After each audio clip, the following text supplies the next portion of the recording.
And very good morning, everybody. Welcome in to another edition of the Pattison Ave Sports Show. I'm your host, James Scorza, with you, and with me, as always, is a group of companions on a very busy Saturday afternoon. We got the NFL Hall of Fame coming up later with Eric Allen getting enshrined.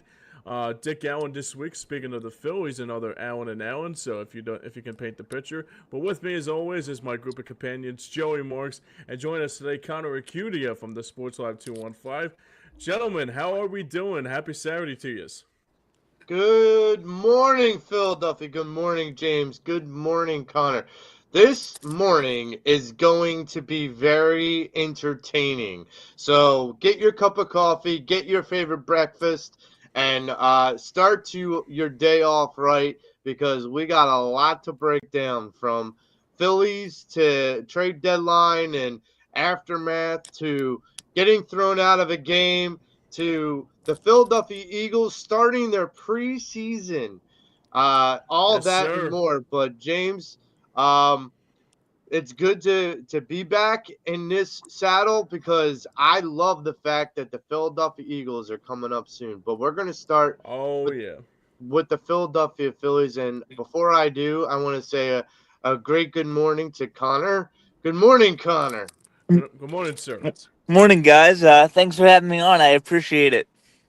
Yeah, man. And also, No happy problem. belated birthday, my brother. I Thank appreciate you Yes. so much. It was a fun 23rd birthday. I had Red Robin delivered for dinner, so There it you was go. it was solid. And this morning I had a bacon, egg, and cheese croissant for breakfast. So that was the good way to start the day. Now we're talking some Philadelphia sports. So I'll take it. Yep, and the words of Michael Barkin would be like, let's talk about it. And Joey, we got to talk about those fighting Phillies after the trade deadline. And also, we got the, like I said, NFL Hall of Fame coming up later today. Training camp still going on for the Birds. Preseason right around the corner. Simply Yep. put, Joe, where do we begin on this beautiful Saturday? Well, I got to start with a little bit of a rant to fire this thing up a little bit. Oh, yeah. So, yesterday, first off, I'm going to back up. There's two things in professional sports, at least in my mind, that are just subjective. Mm-hmm. And they don't need to be. Let's just hammer it down. But sports refuses to do so. So I'm going to raise two questions about these subjective things to both you and Connor. And I want you guys to tell me definitively what it is and what it isn't. Mm-hmm. So, first is what is a catch in football? Because Mm. I don't think anybody knows what it is. The referees Still surely haven't got don't. it right. So, I'm going to start with you, James. What is a catch in NFL professional football? What is it? Well, it's we've been talking about this for like God knows apparently like I guess like 15 years now, going back to Des Bryant when it was a catch and they Yeah. thought it was a catch. So we're talking like around that time. Um, the day and age of football of not knowing what a catch is, it's kind of blasphemy a little bit. Gonna admit because you think about the times when you thought there was a catch. I mean, you think about the Super Bowl year when Zach Ertz got that game when he touchdown and they thought it Mm-hmm. was the Jesse James play, or there was another time when Des Bryant couldn't catch the ball and he was not a runner and technically Gene Steratore was the same. Newsflash, actually, Steratore was the same referee that Des Bryant wasn't a catch and Zach Ertz was the catch. So I mean, there's a mixture of that. But overall, I mean, yeah, I mean, it's still having this debate for like 11 years now. It's like it's still hard to believe that we're still having this same old debate like we did back in 2014 too. So what would you define as a catch? Like Hmm. tell me if you were the rule maker. If Hmm. we had to lock down this rule and language and all, like what would James Scores' rule of a catch be?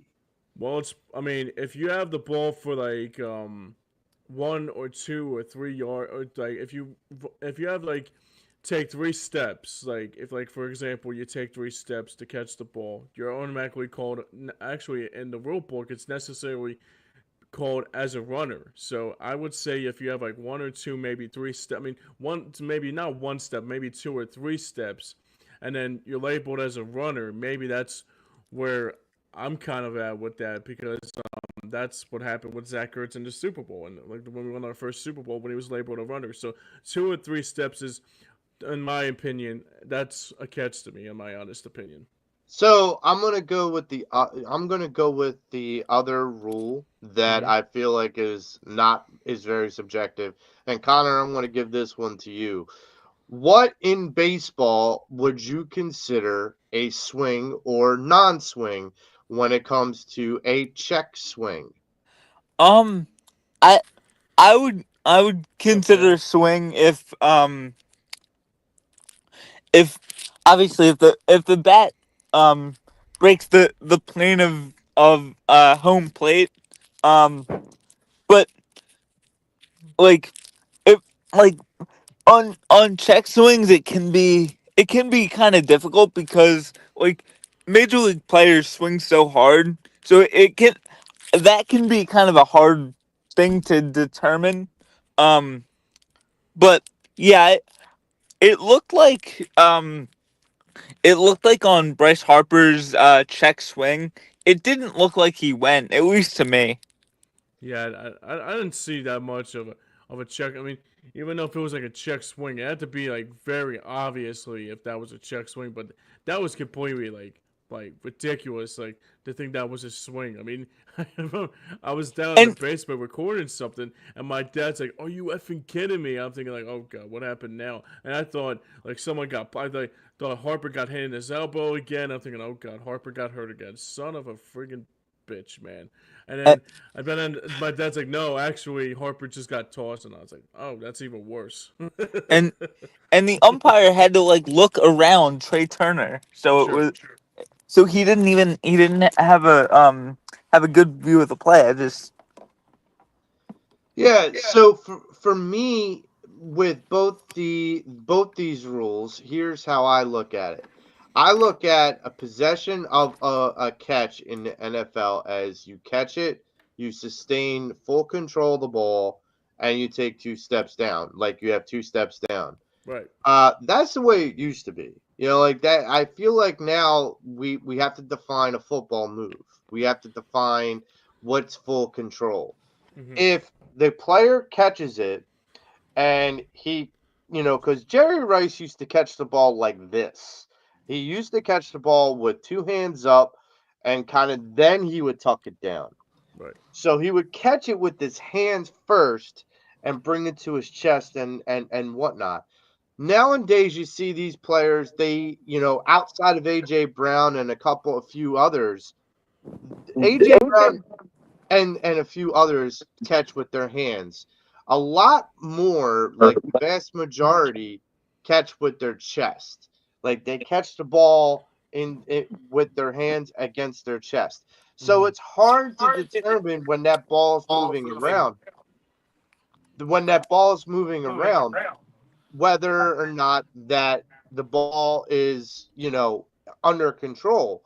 So I need to know that, in my opinion, that they have full control. They have 2 feet down. I don't need them to turn. I don't need them to look up the field. I don't need that at all. I just need 2 feet down, full control. That's it. It doesn't have to be a second. It doesn't have to be 5 seconds. It doesn't have to be. That is the definition, the hard and fast definition. It's not that hard to follow. Um, as far as the swing and a check swing, I feel like if the batter takes the bat and the head of the bat goes beyond the front leg knee of the batter, it's a swing. Right. If it's behind that front knee, it's not a swing. Right. Because my feeling is if with some people's stances, they have wider stances. Hmm. So you can't judge that someone is taking a full swing if their stance is wider, yet they still make it halfway through the plate. Hmm. And so that's where I think this whole thing goes off the rails. And last night with Bryce Harper and his check swing, the thing that irritated me wasn't just the call. That was egregious to begin with. But then to honestly have the umpire literally say, "Okay, I would rather make this decision Mm-hmm. and jeopardize the path of the game than not make a decision." Because with the appeal, he doesn't have to respond. He Right. doesn't have to make a decision. It's ultimately up to the home plate umpire. Mm-hmm. And so I honestly think when you and John Kruk has brought this up several times, Yeah. you know, there should only, if we're going to limit how many, mound visits there are in a baseball game, we should also limit how many appeals a catcher gets to ask for. Mm-hmm. Because otherwise you're just like taking it out of the home plate umpire's hands anyhow. Like you're just saying, I don't think you got it right. I'm gonna ask this guy to Yeah. try and get a more favorable call. Yeah. So, Absolutely. that is definitely a big part of it. Um, what did you think, James, about the whole Bryce Harper check swing? Yeah, it was interesting because you think about the time. I can go back to 2010 when it was a check swing that threw out Ryan Howard out of the game, like Scott Berry, and I haven't heard haven't heard the end of it for like 15 years later after that horrible check swing, and also he had to be. I mean, it's kind of like how it was last night around the. Kind of reminded me how that check swing was. I mean, I don't know what the whole circumstance was for him to just to get tossed like that. I think it's a little bit outrageously to be perfectly honest with you, I thought it was outrageous to actually throw him out like that. I mean, unless he really No, got he on it. flipped out. He No, he flipped flipped out. out. No, he did. He Yeah. did. I mean, But I felt like he had a right to flip out, especially because right, one of the strikes that he got called on him was not even close. right. Yeah, So, I agree. yeah. And so we're going to get into a little bit more of last night's game because we had the debut of two of the guys we picked up in the trade deadline. And so I want to first ask you, Connor, what did you think of the Phillies' moves during the trade deadline? What was your big takeaway? E- Um, yeah, I liked them. I think that both Bader and Duran put Bader put together some really good at bats, and Duran was obviously as advertised. He was just electric. So I I think both guys had themselves a whale of a ball game. So credit to Dave Dombrowski, Preston Mattingly, and their staff. Um, like all the pro scouts and things like that. I I thought like the moves at the deadline were really good, and the early returns obviously look promising. James, Yeah, what did you think about the trade deadline and what has been done? Because there's been a mixed bag of reactions when it comes to the return that we got and the moves that Dombrowski did. I mean, I'm gonna say this right now. I heard a lot of the speculation about it. I went off about this on Facebook. I think it was Thursday, right after it was said and done. The Duran thing I love is because that intro that they showed last night was nothing short of amazing. I thought it was spectacular to say the least. But then I see this Phillies move that they brought in Harrison Bader. And it kind of reminds me, I thought about this too when I saw it, and I said to myself, it's like another Austin Hayes effect, another Max Kepler effect. It's like, okay, the only reason why he is here is because I mean, Andrew Salchunas brought this up yesterday on his morning show with Amy Fadul, Yep. saying that he's going to be a platoon player.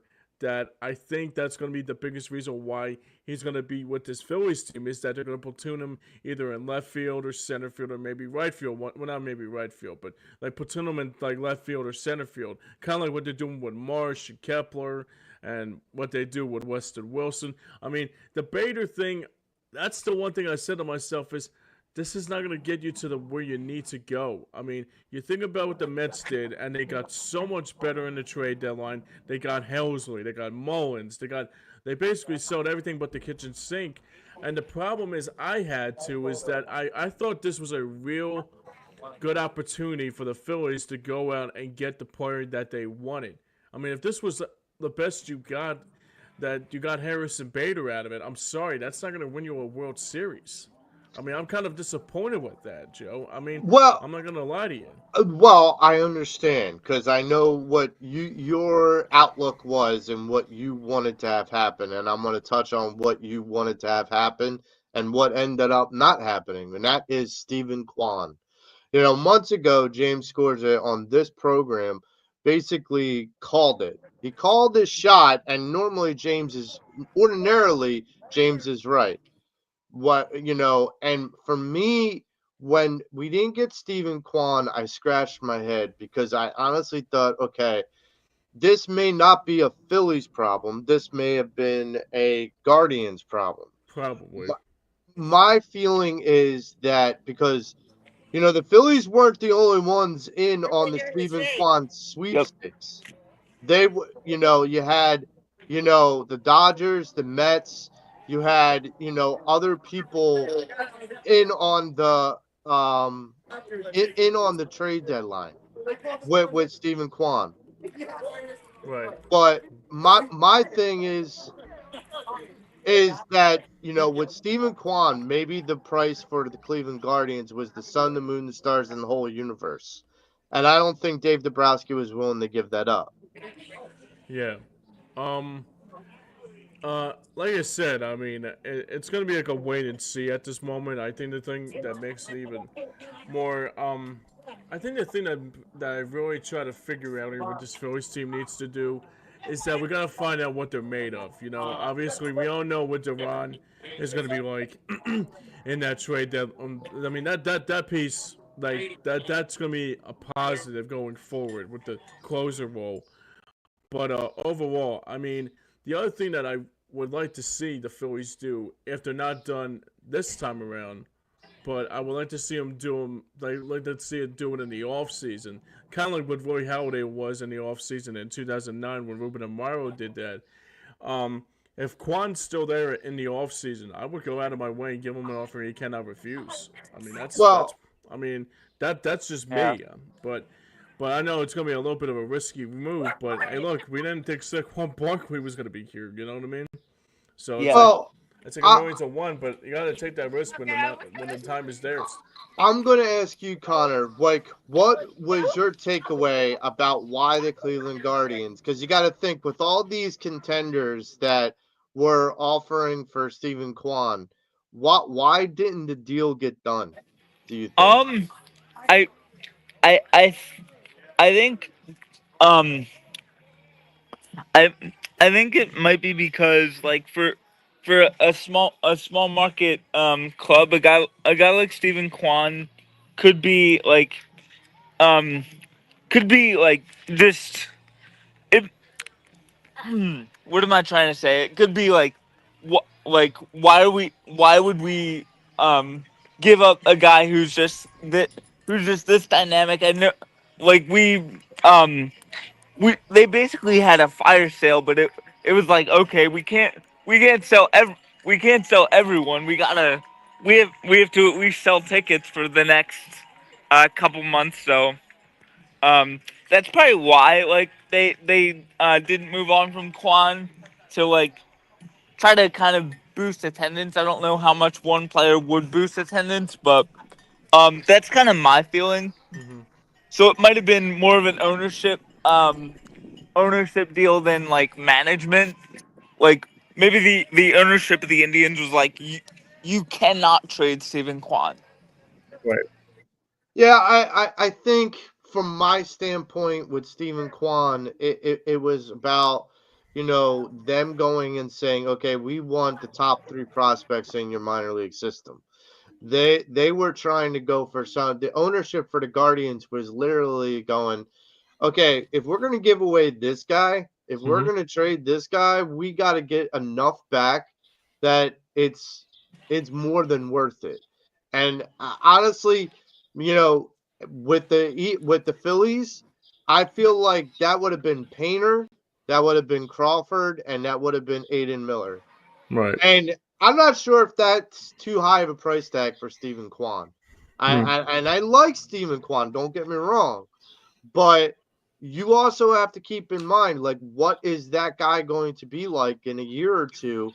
Because if he's not all of what we project him to be in Right. the next 2-3 years, we gave up our whole farm system for that guy.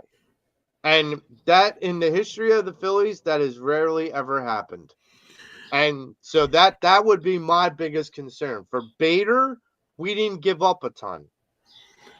Yeah, and I think the other thing too is that like I said with Bader he's gonna be a platoon player. I mean that's gonna come down to it, Joe. Is that like it's the same thing with Brandon Marsh. It's the same thing with Austin Hayes. It's the same thing what they did with Max Kepler. I mean, look, I'm not gonna be one guy that's gonna say like Harrison Bader is gonna like rip the cover off the ball. I mean, I would want him to do that. I mean, Well, want them to prove me wrong, but honestly, look, it's just like I mean, even Luis Robert, after what he did with the White Sox this week with the Phillies, I mean, like, I don't even understand why that was not even a thought in Dabrowski's head. well, here's the thing: the White Sox were about to like give Luis Roberts to us for like barely anything, and the fact that he didn't just say, "Okay, I'll give you three like double A prospects for Luis Roberts," like, of course. But here's the problem with Luis Roberts: next year, he would be the next 2 years. I'm sorry, he would be owed 20 million a year for the next 2 years. Right, Uh, so that's a heavy price tag for a guy that's batting a sub 225. And so, yes, he's a good outfielder, but you can't be. We already have enough of those sub 225s, high paid guys, Max Kepler being one of them. Here's my thing about the Stephen Kwan thing, and this is how I kind of reconciled it with me, with my heart, because I was upset that they didn't go and get him. But this is how I reconciled it in my mind. hmm We have to realize that if the Phillies lose in the playoffs, it's not going to. If we had Stephen Kwan, it wouldn't be because of Stephen Kwan. It would be because of Bryce Harper not batting well, right, or Kyle Schwarber repeating what he did last year, going 1 for 22 in the playoffs, or Nick Castellanos kind of slumping, or JT Realmuto not showing up. These guys would be the reason why we don't move on in the playoffs, not Stephen Kwan. We could right, have Stephen Kwan come in here and us give up the farm system and him bat 500 and all these other guys uh, drop off the face of the earth, and we still lose. Now, we lose the playoff series and we lose our farm system. That, in my mind, is too heavy of a price tag, sure, in my mind. sure. I And mean, yeah, that's how I reconciled it. yeah, and that's the thing too. I mean, I wasn't like completely sold on Stephen Kwan being the guy that will shape up your future and all that. But like I said, I mean, those two players. I mean, those two people who I wanted was Kwan or players. I mean, two players I wanted was Kwan or Luis Robert. And then I see people on Facebook saying, "Well, Bader's a good hitter." I'm thinking like, okay, maybe he's like maybe he's a good player for the Twins, but I mean, he's not like Joe Mauer or Justin Morneau. You know, I mean, let's get. Well, I mean, but I'm just saying, Joe. I mean, right. look, No, no, no. you got a very good point. I agree, but I'm saying it right now. It's just that I mean, if this turns out to be like Matt Stairs and he just Right. becomes a hero, like right out of the gate in the postseason, and it's like a complete unknown, then I'll be like, okay, you got a World Series out of it. But right Mm. now, it's still unknown at this very point, Joe. Yeah, no, no, I agree. But what I would say, and again, it's I didn't think that the trade deadline went like The way we want it. spectacular. Like, it wasn't a spectacular trade deadline. I do like the Duran pickup. That's the only thing I liked about it. It was like that Right. Duran point because you got a closer out of it now. Right. And so, I mean, I if I had to grade Dabrowski, I would give him a B minus. Just because, like you, That alone. if he would have gotten a Stephen Kwan, it would have been an A plus, Sure, like yeah. without a doubt. But with Harrison Bader, so I tried to reconcile. All right, so how do I convince myself that Harrison Bader is a good pickup, and then he's not just another Austin Hayes? Well, if you look at his playoff, uh, stats 2 years ago when he was with the Yankees, he did bat pretty well. He was close to 300 Mm-hmm. with his batting average. So I'm like, okay, me and my buddy got into a debate about, Ranger Suarez. And I explained to him, like, I would have been okay if they would have traded Ranger Suarez. And he said, why? He's 3-1 in the playoffs. I'm like, yeah, but here's my problem. He dropped off the face of the earth second half of last season. Mm-hmm. So, yes, he's got a good playoff record, but he may not even help us to get into the playoffs or to line us up in the right way for the playoffs at the second half, with the stretch run of the season. Right. And so that's where I was like, okay.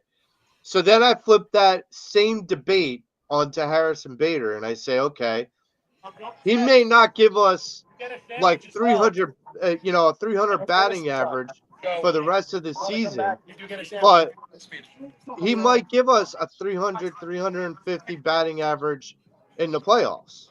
Hmm. And hey, look, if the guy does that, it's like you said, James. Matt Stairs didn't knock the cover off the ball during the season, but Right. he became an iconic hero in the playoffs. Yeah. So that, my hope is that for what everyone is saying and seeing with Harrison Bader and what he can do in the playoffs, God, I hope that they're all right. That I hope he becomes the next Matt Stairs and becomes the hero. Right. But to talk about Johan Duran, we have a closer, James. We Yes, have we a do. certifiable closer with a badass entrance. Yeah. And I gotta say, I listened to that entrance, and I gotta say, James, it gave me feelings of Lidge. Yeah, man. Gave me that feeling like you hear that music, you know the end is near. Yep. And so 4 pitches to get 3 outs last night. Connor, Well, I'll go ahead, no, James. no. I'm sorry, Connor. I gotta bring this up here too, because there was a time when I was a kid, maybe when I was like maybe 10, maybe 11 years old. I mean, this was before Brad Lidge, so I'm gonna probably go back to Billy Wagner for a sec. And then I hear Enter the Sandman come on, like Metallica, and it's like, okay, that's when you know it's time to close it down. It's the Well, same thing with Mariano. Well, now it's Mariano Rivera, obviously. yeah.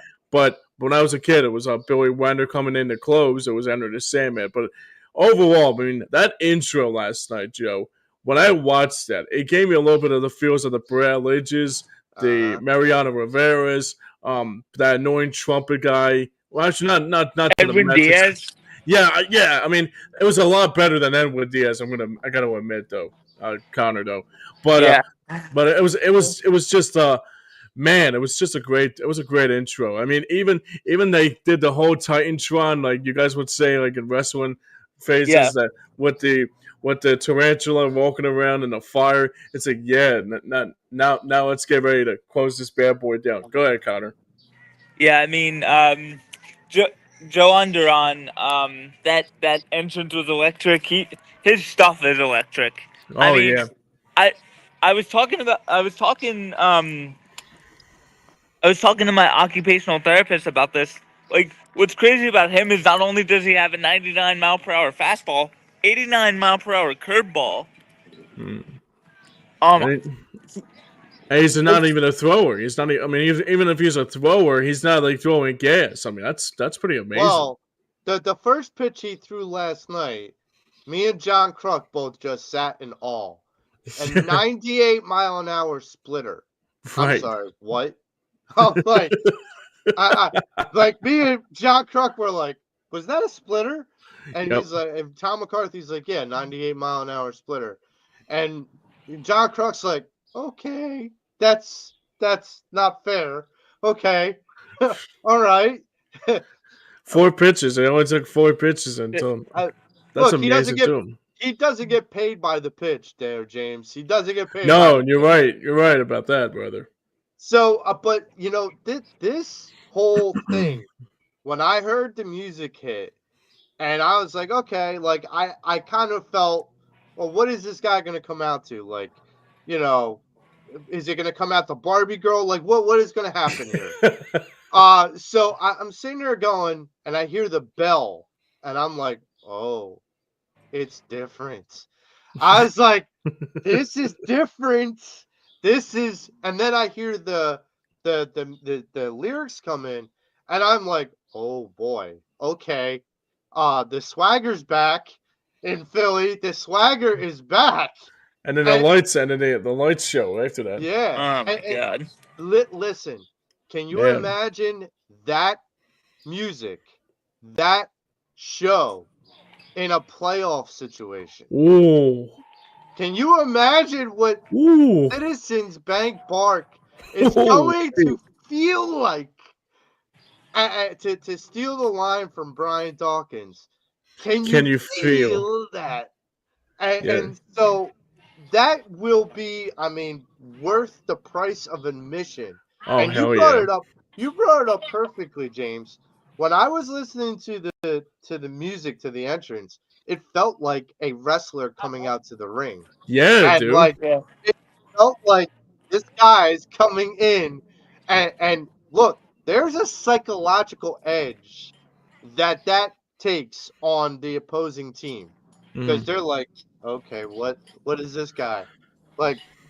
Uh, Like, it's not just some dude just running out from the bullpen. Like, it's not yeah. just that guy.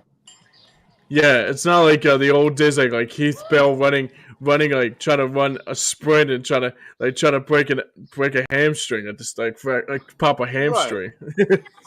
I I mean, you Garrett know Hughes did that too, but let's not keep it real here.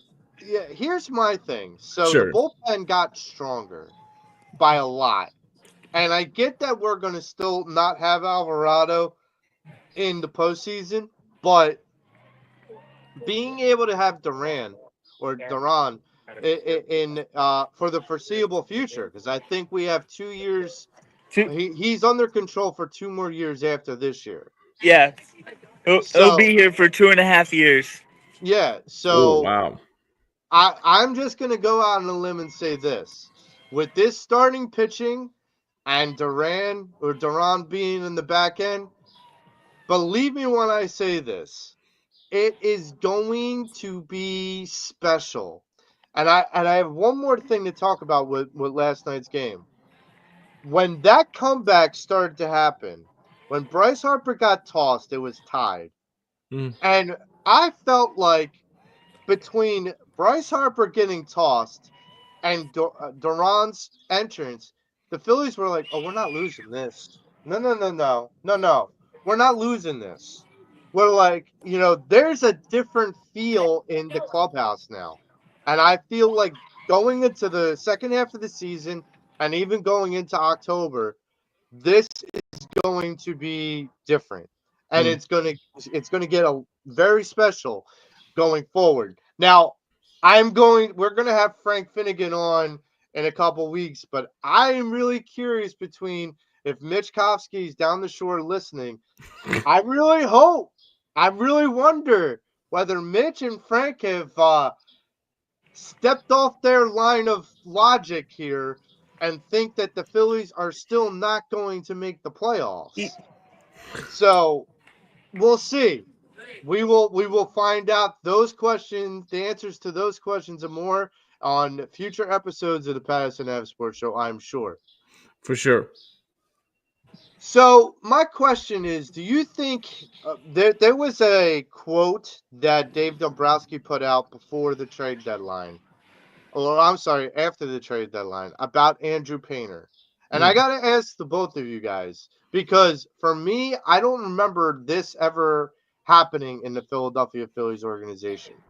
Is Andrew Painter untouchable for any deal? Connor, I'll start with you. Do you think that you won't give Andrew Painter up for anybody? Like if the Mets offered you Juan Soto tomorrow, or if the Dodgers, offered you Otani tomorrow for Andrew Painter, is he still that untouchable?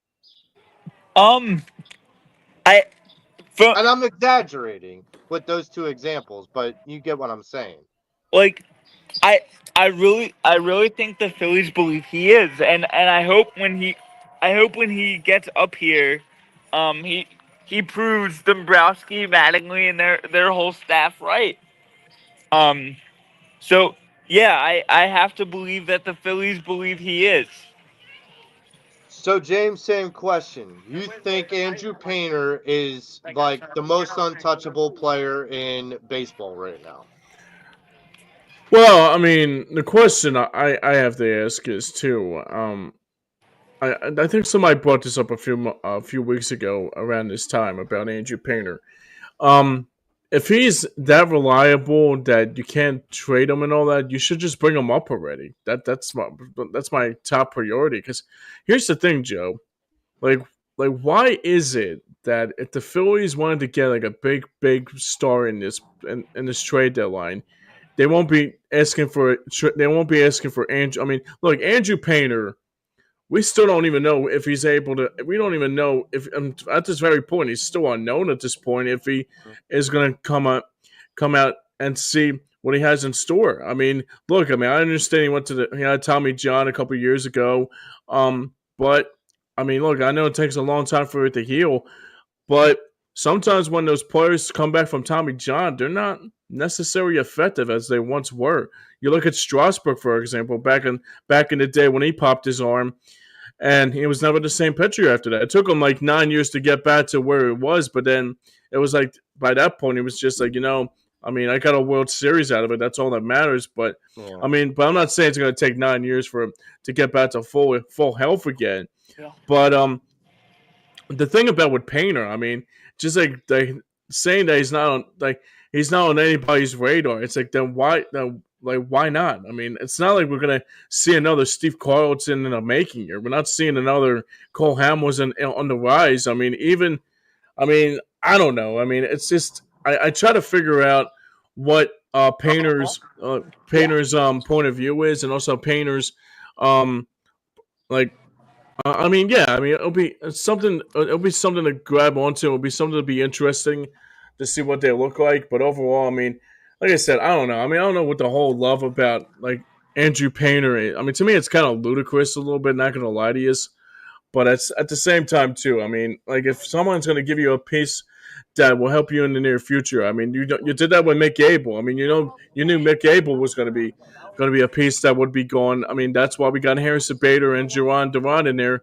because that's when or Johan Duran, excuse me.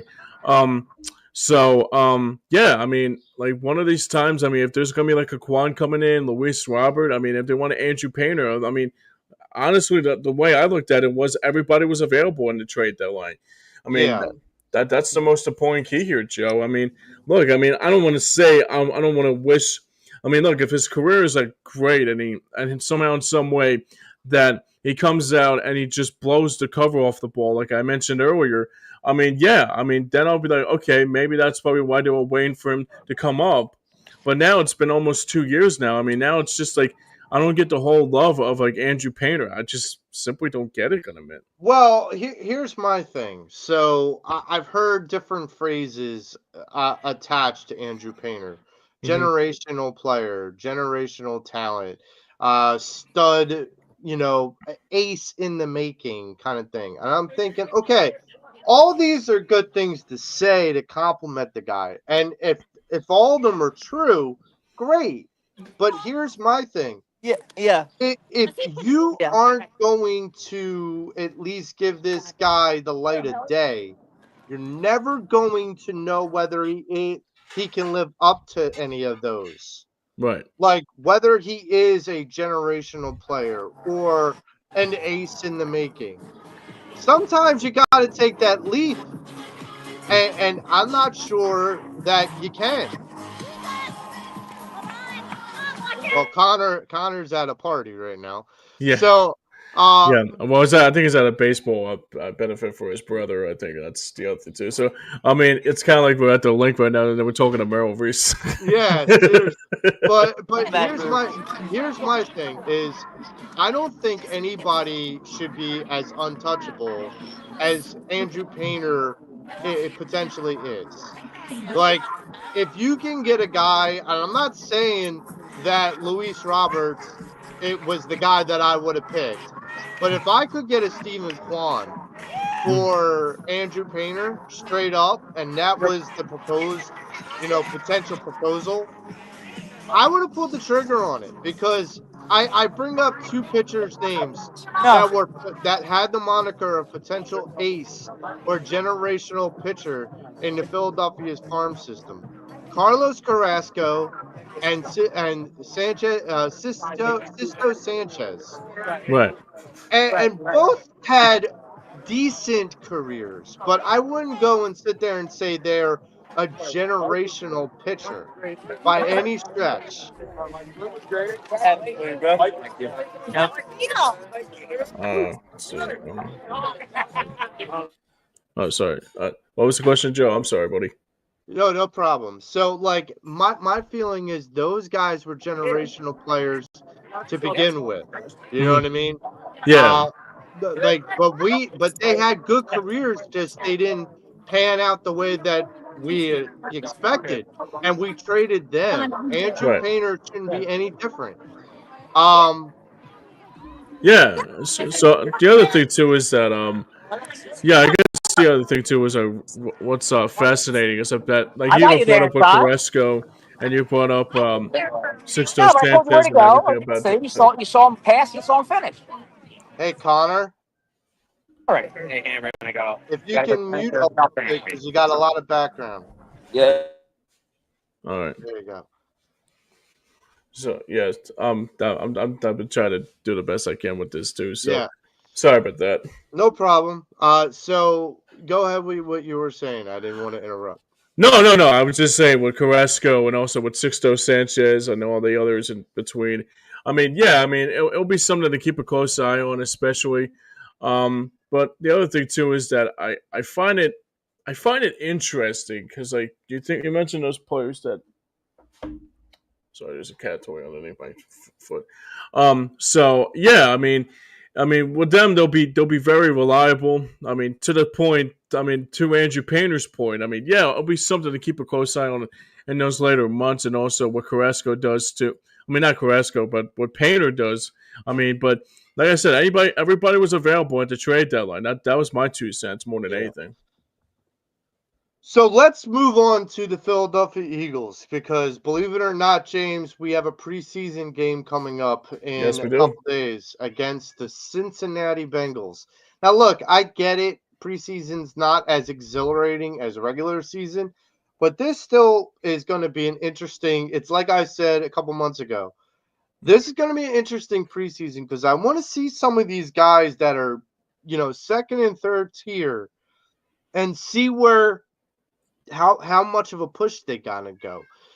Terrence Booker is a guy that I saw last preseason Mm-hmm. making a real leap.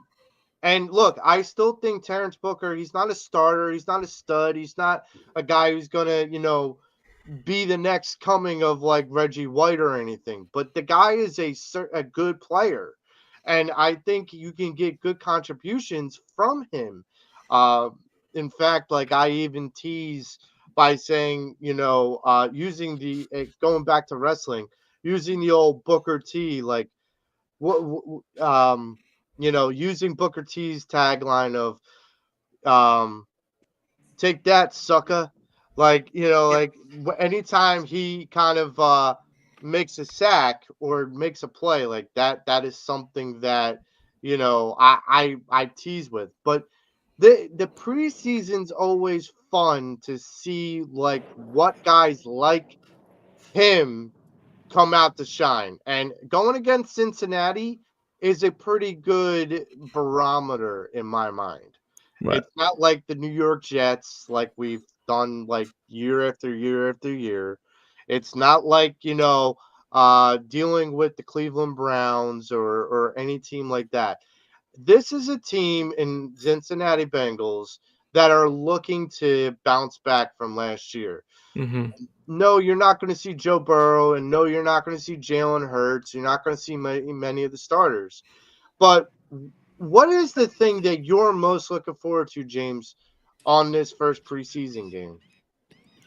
Well, I mean, it's interesting because there's a lot of players on this team, and I'm really anxious to see more than anything what they have in store next week. For me, I would love to see that cornerback duo of like either my Georgia Bulldog, Keely Ringo, or maybe Adoree Jackson of that to see what they have in store with that. But the one thing I'm going to be looking forward to more than anything, and that is the linebackers. Because, I mean, for the first time in a long time, Joe, we actually have linebackers that we have linebacker depth. That's it's a long time coming, man. I mean, you Do you think see about this grin? Do yeah. you see this grin? I am like a kid in a candy store. Oh yeah, you and me both, buddy. You and me both. Yeah, but I'll tell you right now. I mean, as I'm like, I wish Nakobe Dean all the success he has, and also wish him well in the season. But I'll tell you what, man, Jahai Campbell looks like he's the real deal. I mean, he's been really sharp in training camp. I We're, thought, we're gonna we're gonna get to that in a minute. yeah, But there's guys like Smiley Modan, and if I butchered your name, I'm sorry. That I think is a linebacker that I'm looking forward to seeing in the preseason. yeah, That's the guy who I think is the Terrence Booker of this preseason. I think yeah. he's going to surprise people. I also feel like the guys that we got from that are the new edges in the offseason, I think they're going to make an impact. Connor, who are you most excited to see in this first preseason game against the Bengals? For for me, it's Keely Ringo. I know he had a rough first couple days of training camp, but I'm excited to see him get some run as kind of that number two corner.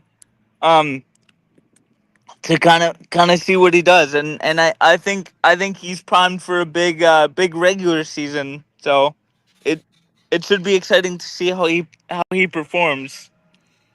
Yeah, Yeah. absolutely. Well, I'll say this about Kiwi Ringo too, that I've seen a lot. I mean, I brought this up on the Fly Like an Eagle last week on our show because we didn't have this one. Didn't have a show this week, rather.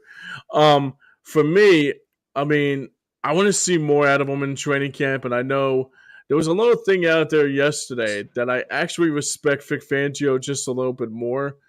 That he was talking about Adoree Jackson where he was with Tennessee and he was then with the Giants. He said, yeah, he wasn't successful here with those two teams, but he has to get his bleep together, basically, without saying get his bleep together.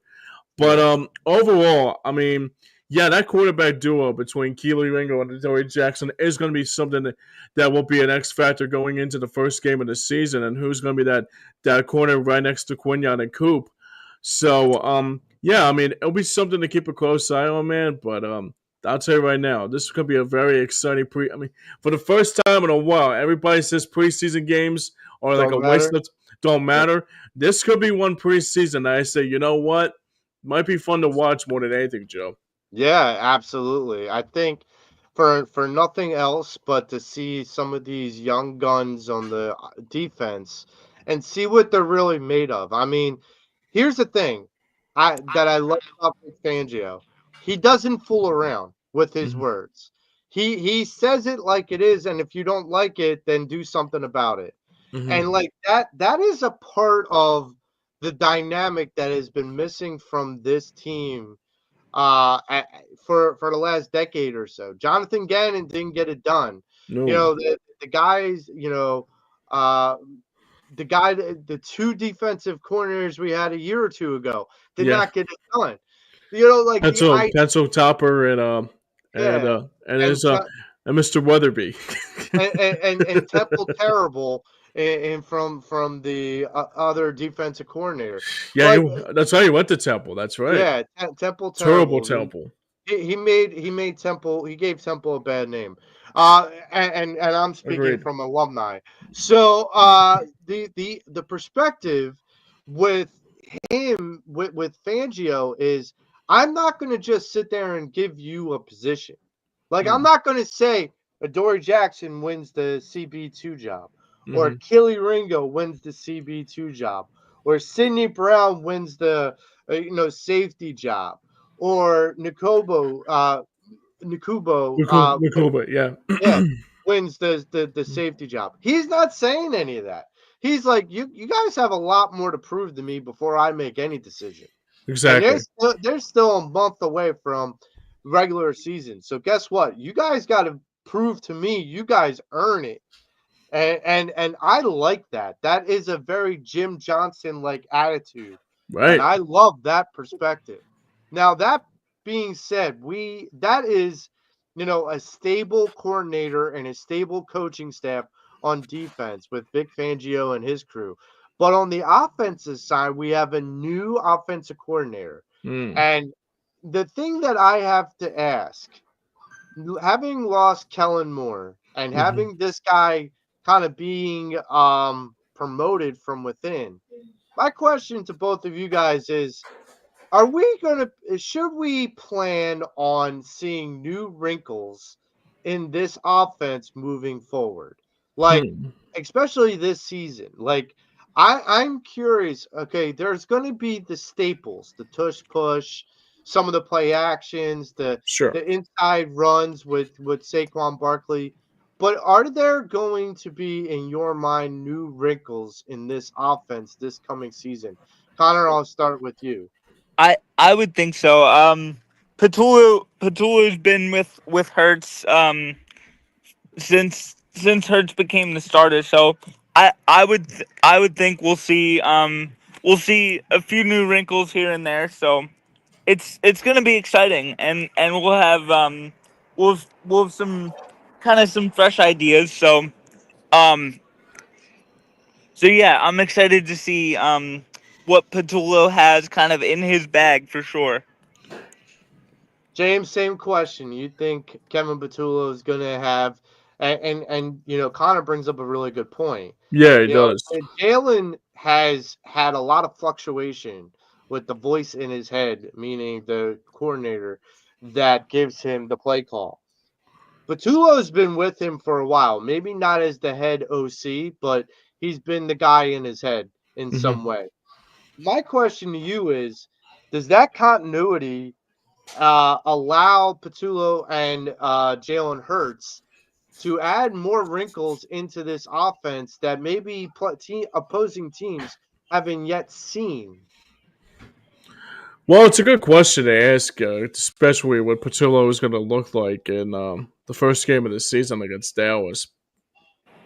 But overall, I mean, the thing that it's really something that I mean, this is actually an interesting stat that I found a couple days ago. That for majority of Jalen Hurts' career, going back to Alabama, even going back to high school, he has had a different offensive coordinator for the last like handful of his life. I mean, majority of his football life, he had a different offensive coordinator. And I remember those times they said always going to have another different. I mean, the whole 9 yards about when they were saying about, oh, he has a different coordinator again. What's he going to do? And I'm thinking like, he's been doing this all of his life. He's been doing a Yeah. majority of his football life. Yeah, it would be different if this was like a, dare I say, Carson Wentz, and he had a different coordinator every single year. Because one year he looks great in MVP territory, and then the other year it looks like shit. But Yeah. the other time, I mean, Jalen Hurts looks at it and says, "Okay, I have a different coordinator. Okay, how we can? I mean, let's get to work, boys. Let's get back to work. That's the thing I love about Jalen. Nothing phases him. I mean, even when there's like somebody critiquing him about his passing yards, like Elliott Short Parks would be doing, and he's standing there like, yeah, that's cute, dude. I mean, look who just won the Super Bowl, pal. You know, Yeah, and like, that's the thing is, for Jalen Hurts, right? for all of what he's done, he's had to deal with a lot of transition throughout his football career, Right. whether it's from high school to college to the pros. And he's only had one coordinator one time for 2 straight years. Right. He's never had a guy for that long of consistency. And so you True. got to ask yourself the question, Patullo, if you really look at it, Jalen Hurts has been in the league for 5 years, starting for quarterback for 5 years. Mm-hmm. The thing is, Patullo's been here, like Connor brought up. He's been here since Jalen has been the starter. So Right. he's been in Jalen's life for conceivably 4 or 5 straight years. This is a guy that there's a level of continuity that is there that I think people are underappreciating. Mm-hmm. And maybe you got a guy like Patullo that's also got something to prove.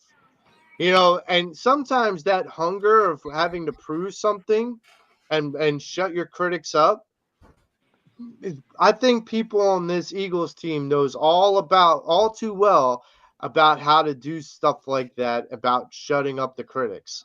Right. And speaking of shutting up the critics, I got to ask this next question. Hmm. If Nick Sirianni Hmm. were to take this team to the playoffs again, and there's no reason not to believe that he could, will you think that the pundits, the talking heads and whatnot, will finally give Nick Sirianni the respect he deserves? Because Nick Sirianni's not even on the top 10 of best coaches in the NFL coming into this upcoming season on Ludicrous. most lists. Wi- So I'm astonished by that. So my question to you As do guys, I. do you think Nick Sirianni is ever going to get the respect he deserves? Connor, I'll start with you. I don't think so. Just because of the the city he coaches in, and B, like his personality. He's a very outspoken um guy, so I don't think he'll ever really get the respect he deserves until he's out of Football. coaching. Right. James, In what do you think? Well, no, I don't think he would. Because here's the thing, Joe. The reason why, I'll say this right now, the reason why they don't like Sirianni, they do the same thing with Jim Harbaugh. They do the same thing with Dan Campbell, but they get a pass. I mean, Mhm. remember the first year Sirianni came in there and talked about rock, paper, scissors, flour into the roots, and the list goes on and on. Yeah. Now it starts to feel like there's a lot of coaches that are similar to Sirianni, but Sirianni doesn't get the utmost respect because he wins. Like Jim Harbaugh, for an example, talks about Moses and religion. I mean, I don't want to bring up religious stuff and this stuff, Right, but but it's what he says. but this is what he Right. says Yeah. exactly. And it's the same thing too with Dan Campbell with the bunting of the kneecaps, but he gets a free pass. It's like, yeah, he actually knows what he's doing. But if Nick Sirianni does, it's like, dude, this guy's clueless. Like, what is he doing? Like Yeah. it's like And he's trying to. I mean, look, if you're trying to fit in, you gotta give him his props too. I mean, come on, man. I I mean, mean, here's the thing. seriously, With all those guys that you mentioned, the one thing that's missing is that neither of them have won a Super Bowl. right? Neither of them have been to a Super Bowl Correct. in the last 5 or 10 years. Like that's the difference. I mean, let's put the facts where the facts are. We can sit here and say, and we have said about how Jalen Hurts is completely disrespected as a starting quarterback in this league for what he's accomplished. But Nick Sirianni's the guy that's the puppet master behind the scenes of Jalen Hurts and the Philadelphia Eagles. So you got to ask. You got to really ask, like, are we underappreciating the people that we have in this franchise? Jalen Hurts. I mean, I don't think Philadelphia is, but I definitely think the national pundits are disrespecting, and I think the Eagles feel that way, and Right. I think they're going to use that as fuel to say, okay, you know what? They disrespected our head coach. We're going to play for him. They Yeah. disrespected our quarterback. We're going to play for him. They disrespect us. We're going to play to prove them wrong. And like that is a big motivator in my mind. You, And you know, so I hope that at some point Nick Sirianni gets the due respect that he deserves. well, the greatest thing about it. You brought up it perfectly with that stuff too, Joe. Look at Saquon Barkley for an example, right? Like he could have easily saw that press conference that Sirianni had in his opening presser and said, nah, I'm good. I don't want nothing to do with him. He decided to come here. AJ Mhm. Brown decided to come here. Devontae Smith was drafted here. N'Kobe Dean, Nolan Smith. These guys, I mean, and the list goes on and on.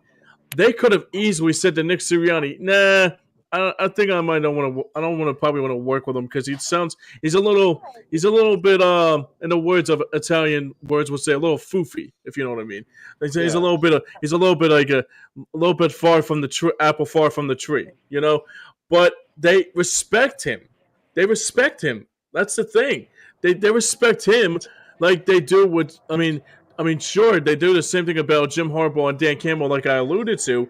But the thing that makes it even great is that they never won a Super Bowl. They Right. never won a Super Bowl. Sirianni, and only in his fifth year, won a Super Bowl. Mhm. That even 4 years ago, we thought he was a complete waste of time, and he only could last only a year or two. He got him to the highest mountain again. Yep. That's the amazing thing, Joe.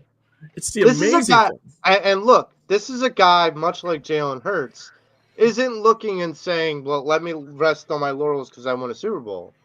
They want more. And Yeah, like that is like the competitive nature.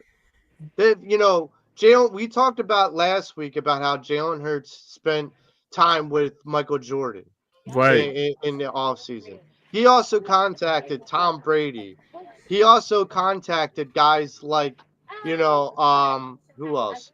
Alex Rodriguez. Like he contacted some of these guys that were constant winners. Sure. Not to like sit there and name drop and brag, oh, I talked to so and so and I talked to so and so. No, no, no. He wanted to know, how did you guys get back up mentally to go win it again? I want to be that right now. How do I do it?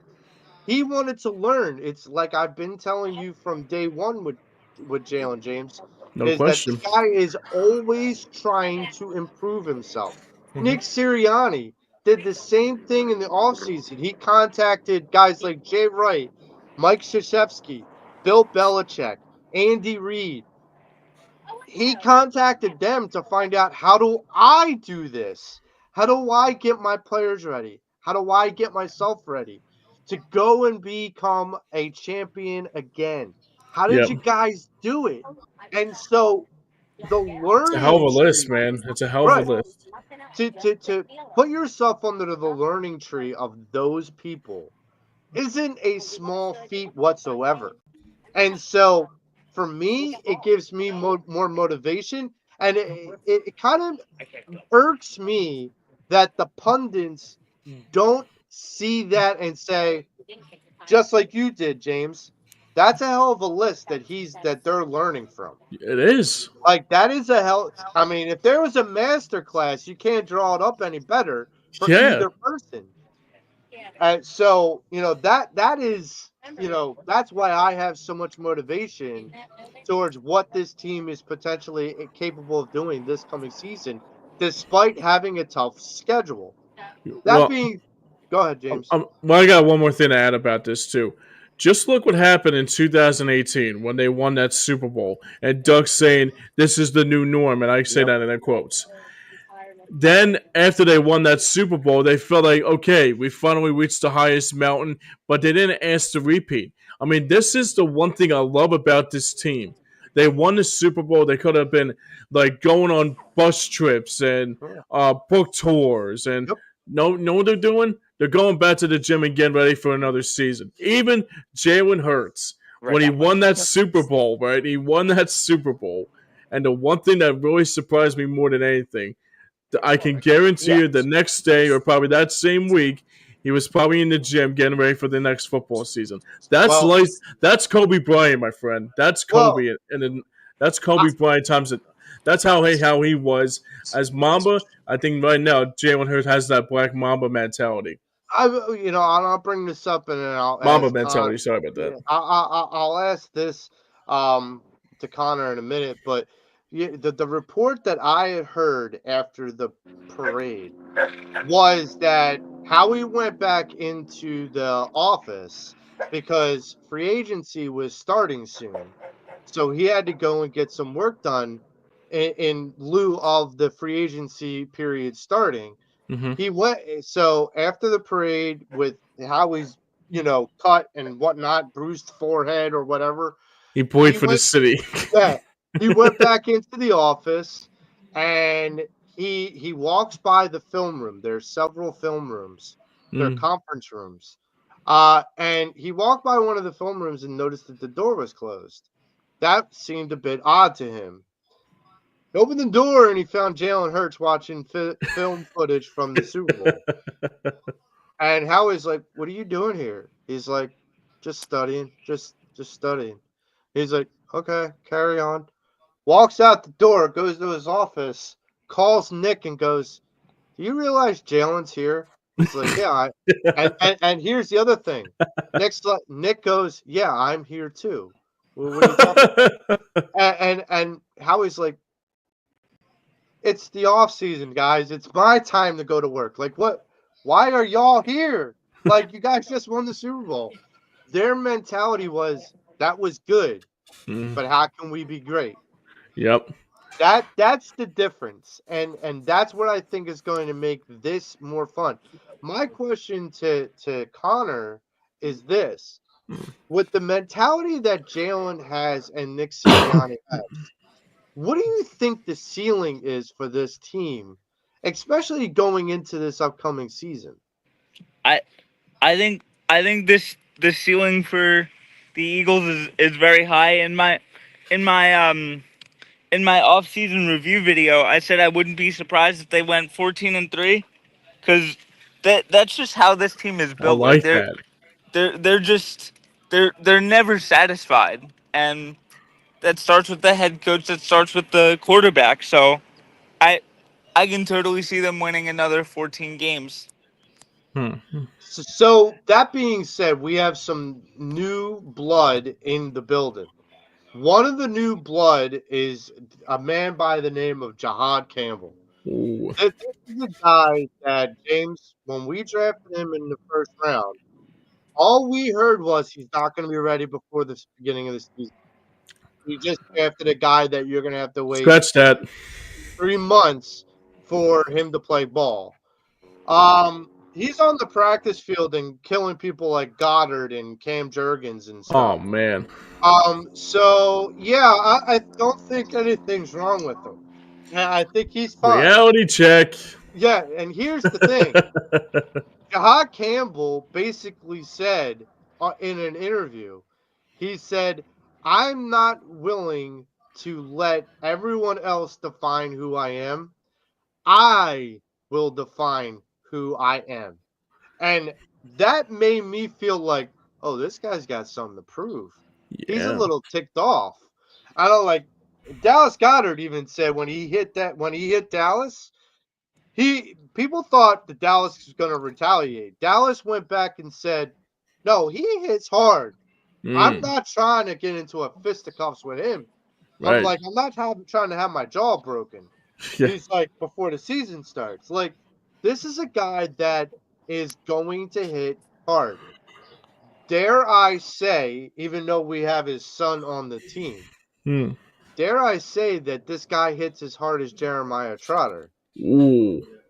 This guy could be that guy that, with all the depth that we have at linebacker, it just adds more, credence to this linebacking core. Zach Bond, N'Kobe Deem, Jeremiah Trotter Jr., Jahad Hmm. Campbell, Mondon, all these guys, and I get it. the other part of this is Jahad Campbell isn't just a linebacker. He could be a versatile edge. He could be an off-ball linebacker.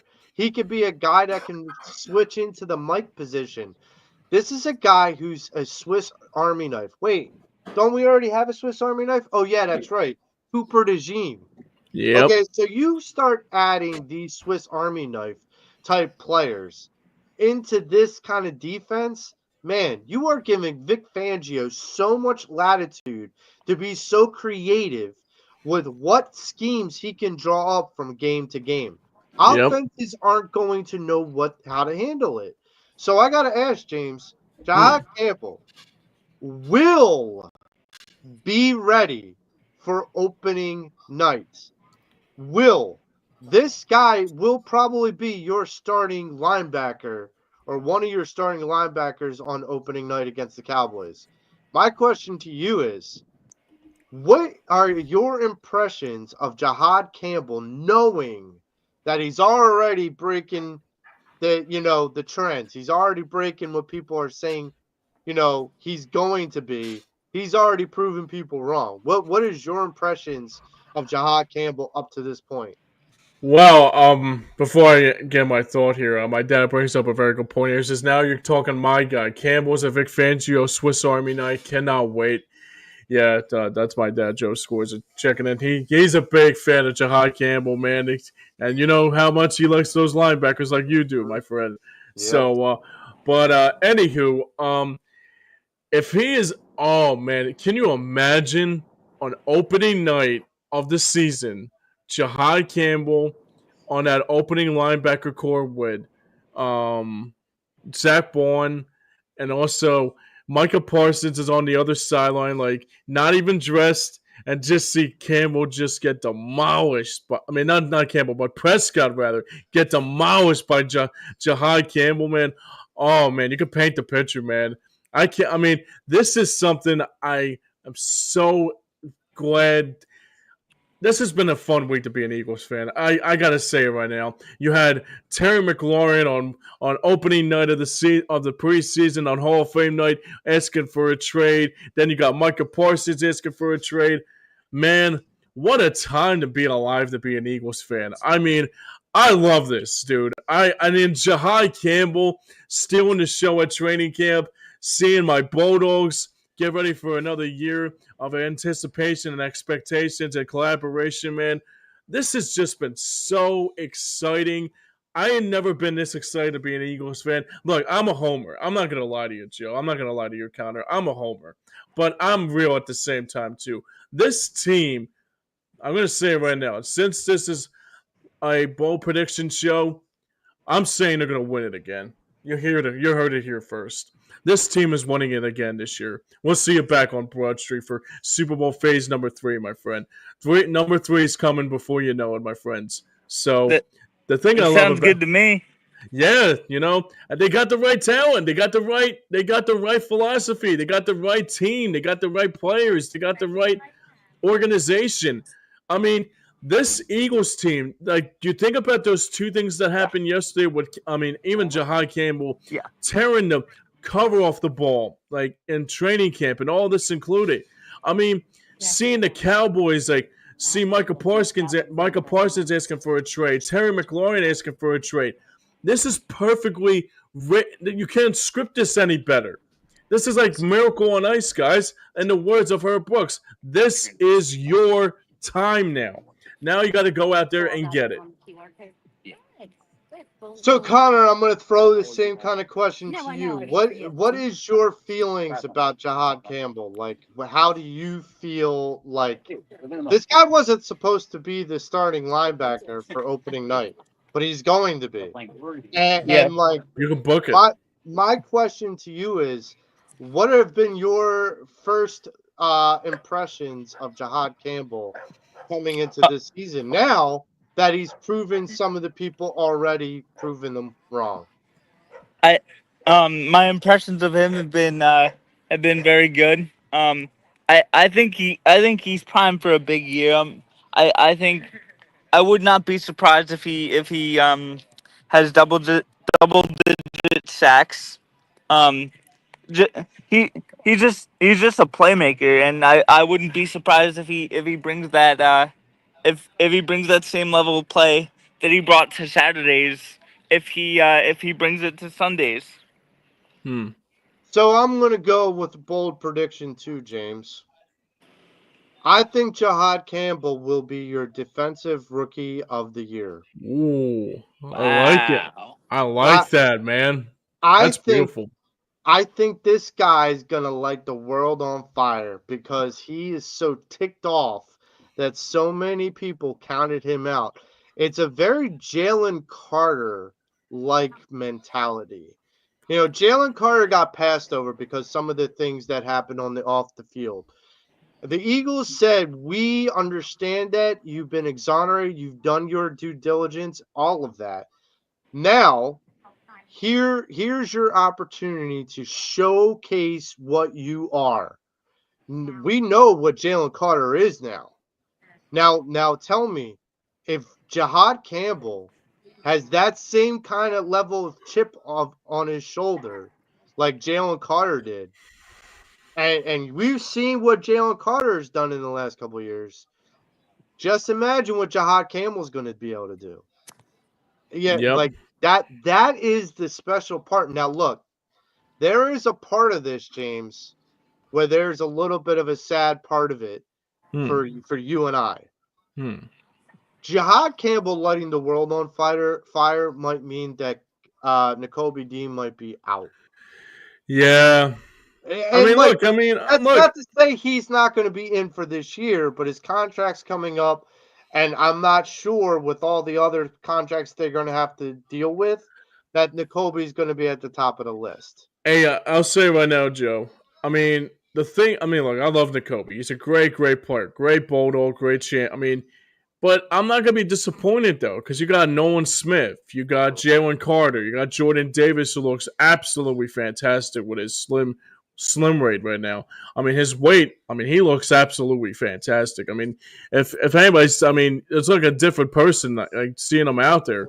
But but I'll tell you this much too. I don't think Fangio's going to say he's going to look at one guy that's going to be that big X factor. He's Yeah. going to platoon. I mean, this is how you platoon players into the lineup. Unlike Dabrowski's trying to do what's like we brought up earlier with Harrison Bader.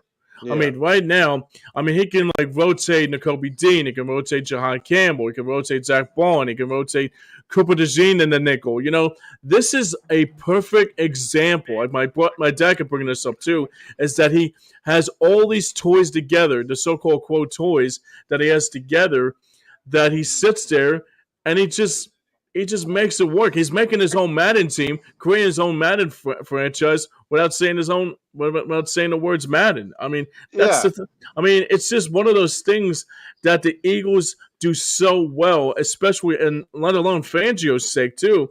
That he's not going to look at N'Kobe Dean as the big X factor. He's going to say, you know what, um, like we're going to rotate him like we do with Campbell and all the others too. But I'll say this right now. He's just got the right attitude. They got the right attitude. Just bring it on. Let's make this happen, boys. I mean, here's the thing.